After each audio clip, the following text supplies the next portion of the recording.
Nah, di sini kita nih ekspor neto US dan nilai tukar real. Fungsi ekspor neto atau net export function merefleksikan hubungan terbalik antara ekspor neto dan epsilon.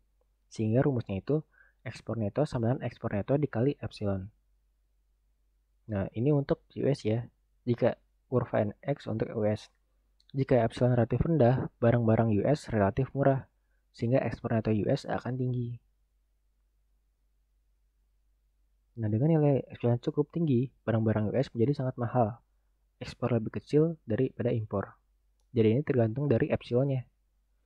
Kalau epsilonnya tinggi, misalkan di Indonesia deh, kalau kurva NX untuk Indonesia, dengan nilai epsilon yang tinggi, maka barang-barang di Indonesia itu tinggi, maka ekspornya itu kecil daripada impor.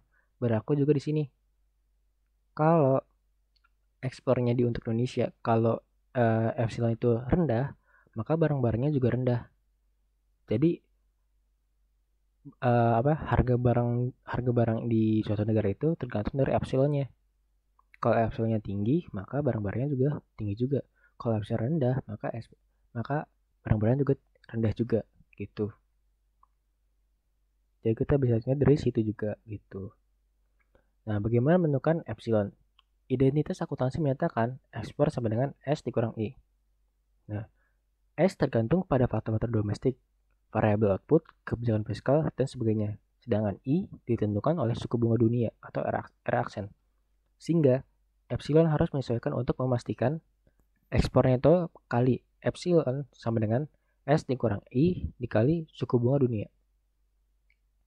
Nah, baik S maupun I tidak tergantung pada epsilon, sehingga kurva arus keluar modal neto vertikal.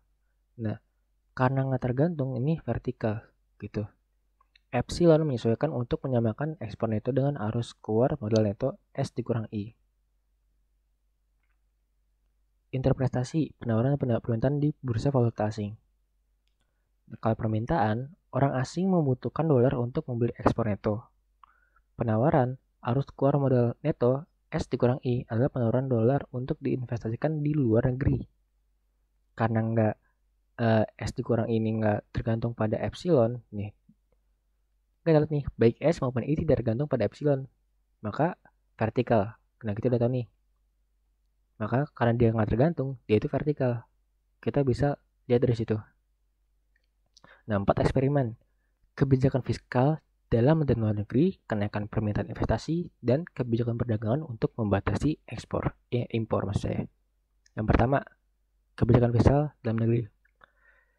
Ekspansi fiskal mengurangi tabungan nasional, arus keluar modal neto, dan pasokan dolar di bursa valuta asing yang menyebabkan nilai tukar real naik dan ekspor neto turun.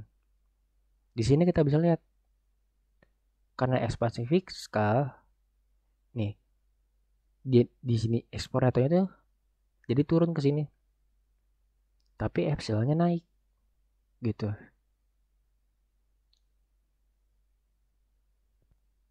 Nah, kita juga bisa lihat nih, karena nilai tukar realnya naik, maka ekspornya bakal turun. Gitu kan? Nah, kebijakan fiskal di luar negeri. Peningkatan suku bunga dunia menurunkan investasi, meningkatkan arus keluar modal neto dan pasukan dolar di bursa valuta asing yang menyebabkan nilai tukar real turun dan ekspor neto naik. Di sini kita bisa lihat epsilonnya turun, ekspor netonya naik. Nah, begitu. Yang ketiga, kenaikan permintaan investasi. Peningkatan investasi mengurangi arus keluar modal neto dan pasukan dolar di bursa valuta asing yang menyebabkan nilai tukar real naik dan ekspor neto turun. Nah, kita lihat epsilon naik dan ekspor netonya turun. Yang keempat dan terakhir, kebijakan perdagangan untuk membatasi impor. Pada nilai epsilon tertentu, kuota impornya turun, sedangkan ekspor netonya naik. Permintaan dolar bergeser ke kanan. Kebijakan perdagangan tidak mempengaruhi S atau I, sehingga arus modal dan pasukan dolar tetap tidak berubah. Jadi diasumsikan ini ekspor di sini tidak berubah, sedangkan ekspor yang tergantung oleh epsilon akan berubah. Dan epsilonnya akan naik. Karena epsilon naik, dia ekspor yang tergantung oleh epsilon akan naik. Ekspornya itu maksud saya. Nah, Di sini hasilnya alfa dari epsilon ini lebih dari 0, permintaan naik. Alfa dari eksponento sama dengan 0, penawarnya tetap. Alfa dari impul kurang dari 0 karena kebijakan. Nah, alfa dari ekspor itu kurang dari 0 karena kenaikan epsilon. Penentu nilai tukar normal mulai dengan ekspresi untuk nilai tukar real. Epsilon sama dengan E dikali P per P aksen. Nah, kalau tentukan nilai tukar nominal, tinggal kita ubah doang. Tinggal kita di sini kita pindahin. Jadi kita kesini, set, kita pindah ke sini. P-nya kita balik, E-nya kita kesiniin. Karena kalau kita kesiniin dia jadi pembagi, maka harus kita balik dong. Makanya P aksennya di atas, P-nya di bawah.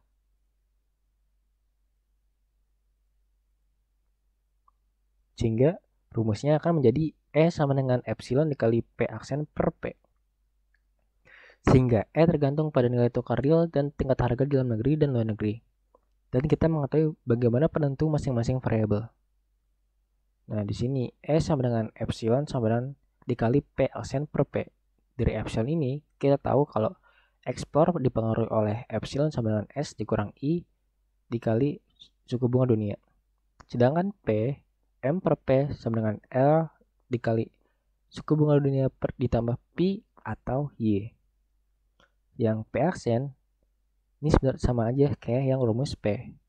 Cuman yang P aksen dipakai juga yang P, M aksennya juga ya, gitu.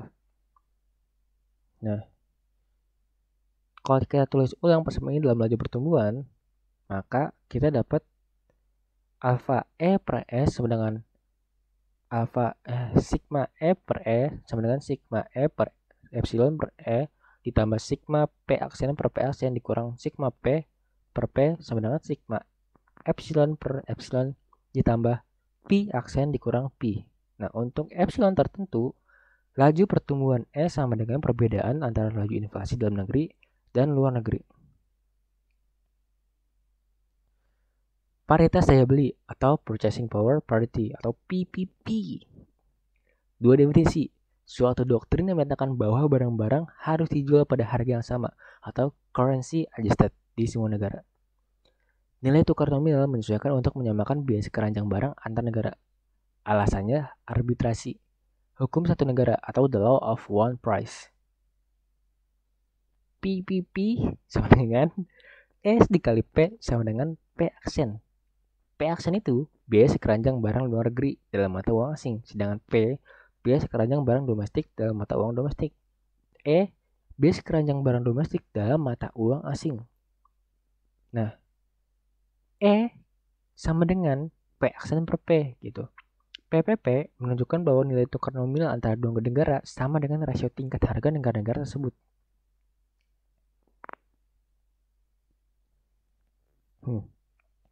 Di sini kita tahu nih, jika E sama dengan P aksen per P, maka epsilon sama dengan E dikali P per P aksen sama dengan P aksen per P dikali P per P aksen sama dengan 1. Dan kurva ekspor neto adalah horizontal. Karena ini 1 kan.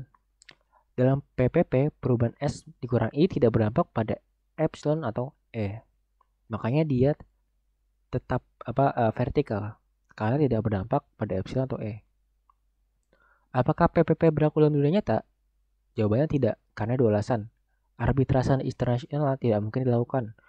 Barang-barang yang diperdagangkan atau non-traded goods, biaya transportasi. Yang kedua, barang-barang negara yang berbeda bukan perfect substitutes. Nah, meskipun demikian, PPP adalah teori yang bermanfaat. Kenapa? Karena sederhana dan intuitif. Dalam dunia nyata, nilai tukar nominal cenderung menuju nilai PPP dalam jangka panjang. Perekonomian terbuka besar. Sejauh ini, telah dipelajari model jangka panjang untuk dua kasus ekstrim, yaitu ekonomi tertutup dan ekonomi terbuka kecil. Perekonomian terbuka besar seperti US masuk antara kedua ekstrem tersebut. Nah, hasil analisis dari perekonomian terbuka besar adalah campuran untuk kasus perekonomian tertutup dan perekonomian terbuka kecil. Contohnya, Ekspansi fiskal dalam 3 model. Ekspansi fiskal menyebabkan tabungan nasional turun. Efeknya tergantung pada keterbukaan dan size. Nah, kalau kita lihat nih, kalau perekonomian tertutup, suku bunganya naik, investasinya turun, dan ekspor netonya tidak berubah. Sedangkan kalau perekonomian besar terbuka, suku bunganya naik tapi tidak sebesar dalam perekonomian tertutup. Investasinya turun tapi tidak sebanyak dalam perekonomian tertutup, dan ekspor netonya turun tapi tidak sebanyak dalam perekonomian kecil terbuka. Sedangkan kalau perekonomian terbuka kecil, suku bunganya itu tidak berubah, investasinya tidak berubah, sedangkan ekspor netonya turun. Nah, di sini kita tinjau balik ya dengan rangkuman ini. Nah, kalau ekspor neto itu perbedaannya antara ekspor dan impor, output suatu negara dengan belanjanya. Arus keluar modal neto sama dengan pembelian aset luar negeri dikurangi pembelian asing atau aset suatu negara. Perbedaan antara tabungan dan investasi. Identitas neraca perdagangan nasional itu Y sampai dengan C ditambah I ditambah G ditambah ekspor neto. Neraca perdagangan ekspor neto sama dengan S dikurang I arus keluar modal neto. Dampak kebijakan pada ekspor neto yaitu ekspor neto meningkat jika kebijakan menyebabkan S naik atau I turun. Ekspor neto tidak berubah jika kebijakan tidak mempengaruhi S atau I. Contohnya kebijakan perdagangan. Nah, kalau nilai tukar, nominal itu harga mata uang suatu negara dalam ukuran mata uang negara lain. Kalau real, harga barang suatu negara dalam ukuran barang-barang negara lain. Sedangkan nilai tukar real sama dengan nilai tukar nominal dikali dengan rasio harga kedua negara. Bagaimana menentukan nilai tukar real?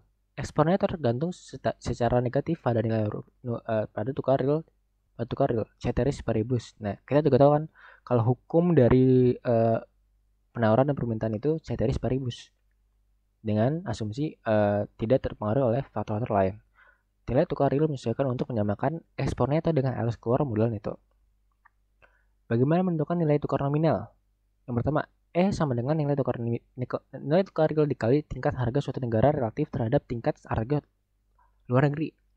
Yang kedua, untuk nilai tukar real tertentu, persentase perubahan nilai tukar nominal sama dengan perbedaan antara laju inflasi luar negeri dan laju inflasi domestik.